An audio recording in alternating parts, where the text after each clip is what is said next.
Hey everyone, and welcome back to a new video on my channel. Today you're joining me in my basement because I'm going to do my honest review of the AeroGarden Harvest model. I was gifted this for Christmas, so I have been growing in it since January of 2023. It is now March, so I've had 3 full months of growth. And I wanted to tell you what my thoughts were. So I'm going to break this video into the pros, the cons, my final thoughts, my final verdict on whether I'd recommend it. And I will put timestamps down below, so if you want to just skip ahead to the final verdict, go ahead and do that. If you're new to my channel, thank you for stopping by. Thank you for checking out this video. Just quickly, my name is Mary. I live in Toronto, Canada, and I am a wife and a mother of 2. I normally work full-time. I'm currently on maternity leave, and I'm taking you along with my growing and gardening journey. I do videos on indoor plants, on gardening, on AeroGarden, as well as cooking and canning and preserving. So we're gonna jump right in. I'm gonna give you a little bit of information on this. So the AeroGarden Harvest is a hydroponic growing system, and it has 6 spots for growing pods. You fill it with water, you give it liquid food or liquid fertilizer once every 2 weeks. You clean it out once a month. And this particular model comes with a herb kit. In the herb kit, you have Genovese basil, we have dill, curly parsley, mint, Thai basil, and it's supposed to come with thyme as well. Mine did. It never germinated. So I have been growing all of these since the beginning and had the thyme in for about a month, and it never sprouted. So I took that out, and I've just replaced it, as you can see here, with a golf ball to keep the light out of the base. I have followed all the directions. I have done pruning as they recommend. So I feel like I can give you a fair overview of my thoughts on it. So I'm going to start with the pros of this AeroGarden, what I think is good. Number one, it is easy. It's super simple. The setup, getting everything going, I would say takes less than 10 minutes, and that would include like reading the instructions. So if you are not a regular gardener or you've never done hydroponics before, you want to test something out, I would say this is really easy. The care and maintenance is also really easy.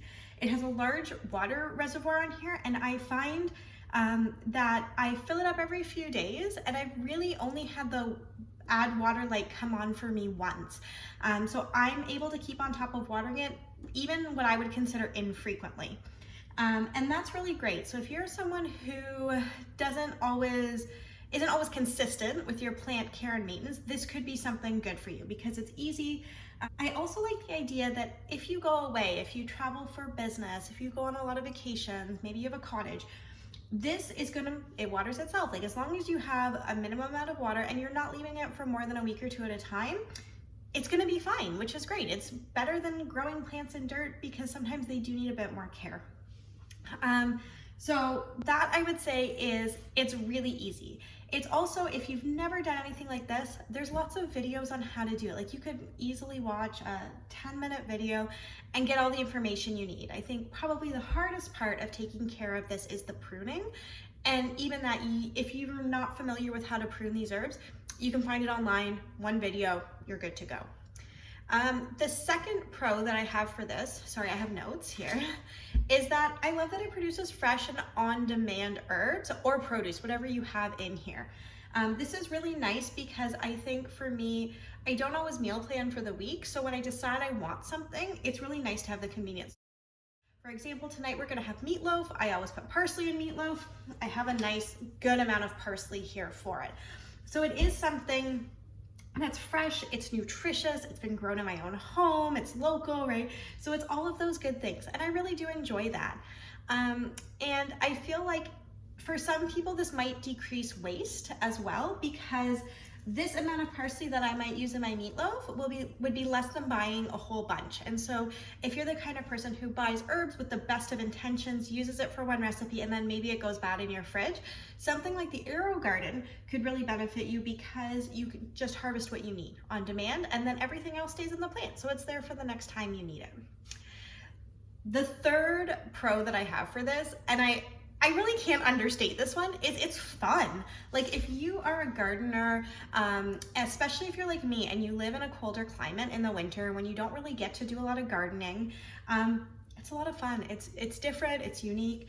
And I do want to acknowledge that there's some privilege there, right? That this is not cheap, and to be able to spend this kind of money just to garden for fun is definitely a privilege. I spend a lot of time just like babying it.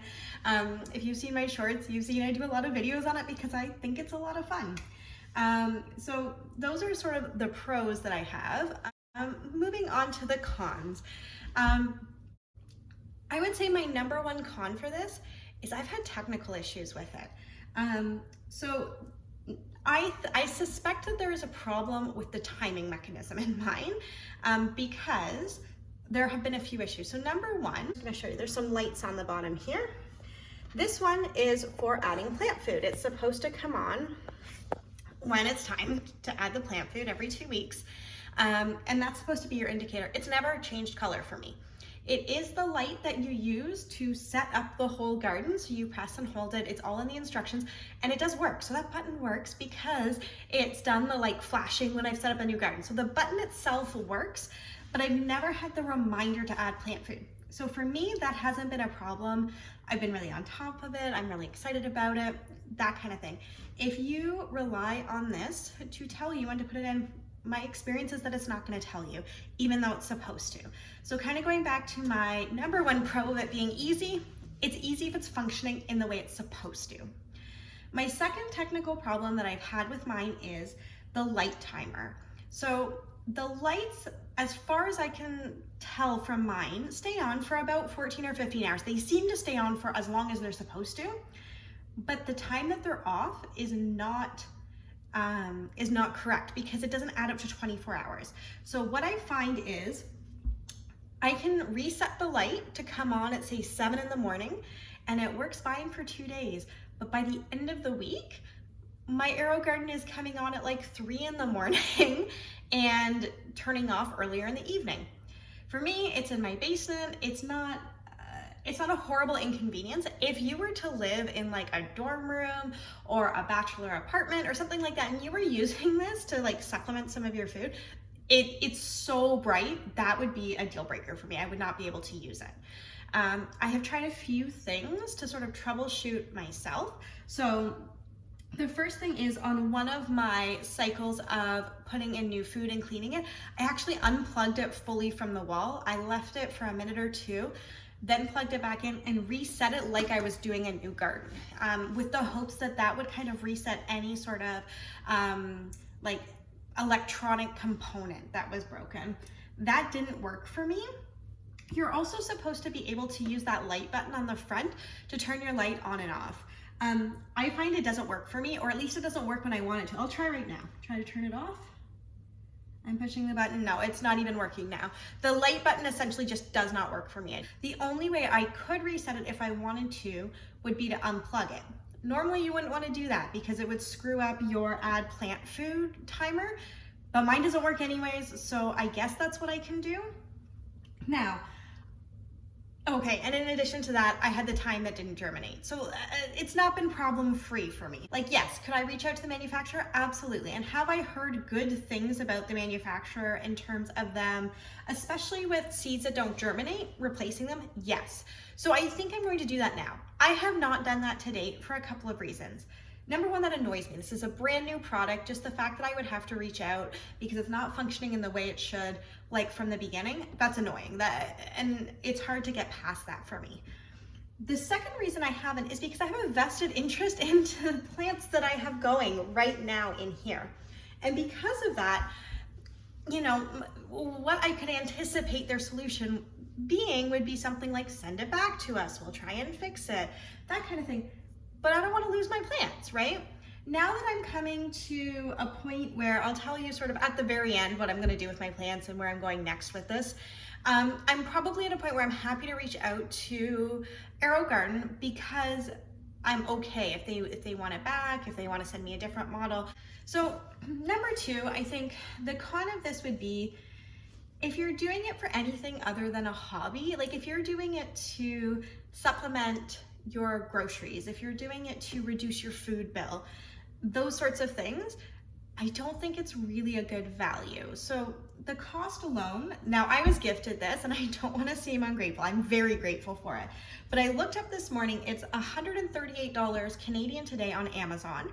And it seems to be marked down from a regular price of $200. So I think you can kind of expect to pay somewhere between $140 and $200 plus tax. That's a very steep initial investment, especially given the yield.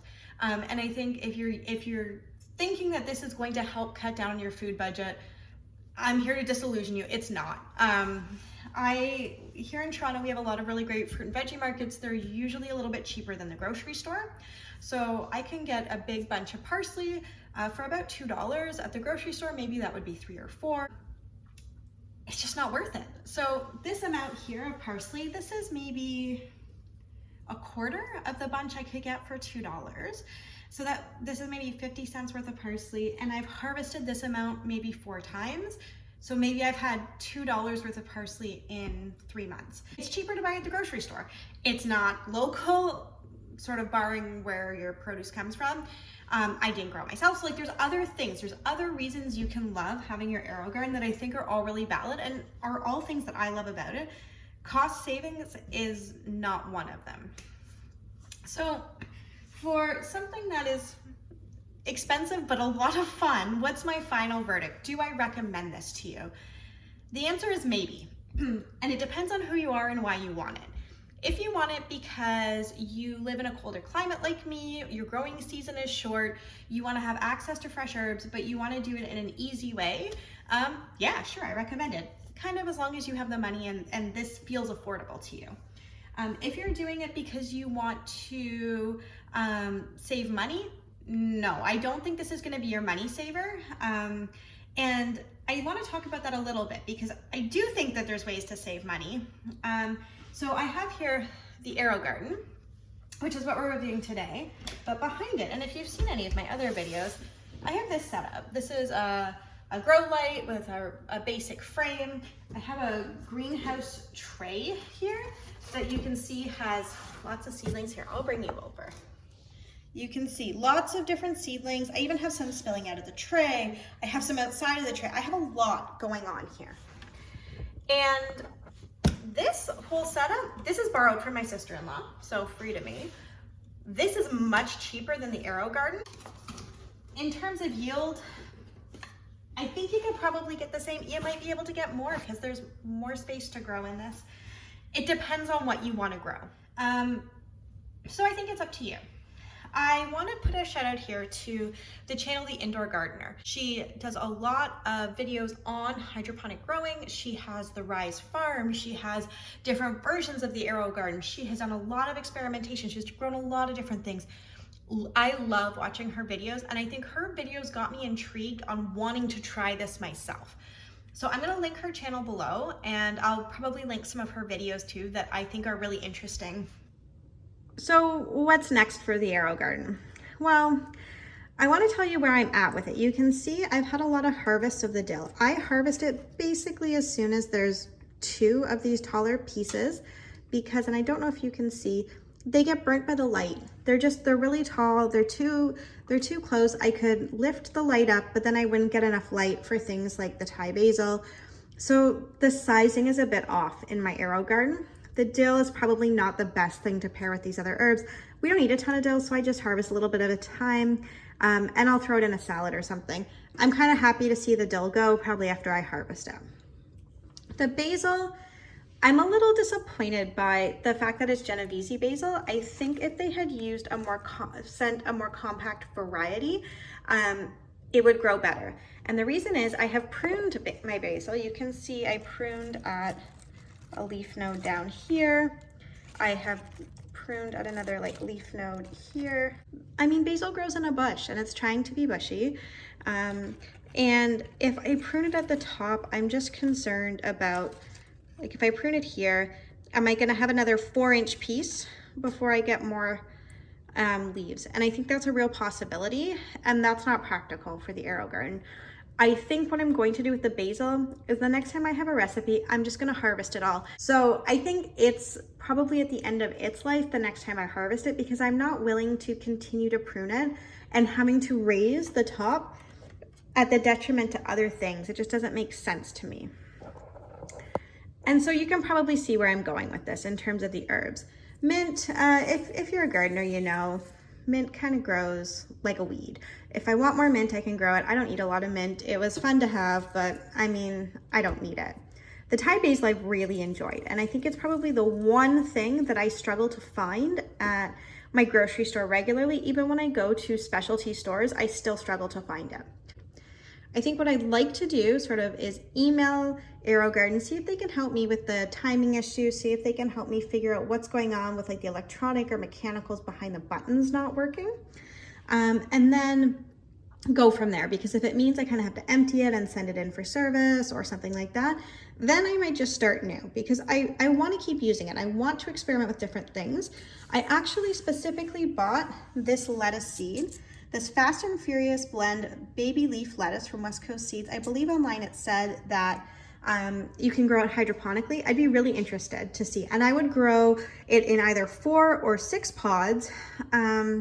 And it would all be the same height. And I think that would help with the light issue of having it the right height. And I just want to see, like, it says 35 to 40 days to germination. I'd love to see that. And I'd love to see how much, like reasonably, how much lettuce can I get? Is it going to be enough for a salad for my husband and I? And how long is it going to take to grow the quantity of lettuce I need to make like one medium salad? I think that'll be fairly interesting. The next kind of experiment will be these tiny Tim cherry tomatoes. This is a compact bush type tomato. I've grown them really successfully in containers. I am starting them over here for outside in the garden, so I know the seeds are good. I love this variety. I think I would love to try at some point doing 2 plants in here because of their size.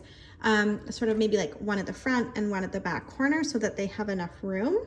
So if you've made it to this part of the video, I want to thank you so much for sticking with me and for coming along this journey with me on my honest review for the AeroGarden. If you have any questions or if you want to leave any comments about your experience at the AeroGarden, do so down below. If you haven't subscribed, I'd love to have you here on the channel. I do a lot of content on gardening, indoor plants, as well as cooking and preparing the products either that we produce and grow or things that I find on sale at the grocery store that I want to preserve at what could be a really good price. So I'd love to have you come along if you want to subscribe. Thanks for watching and have a great day.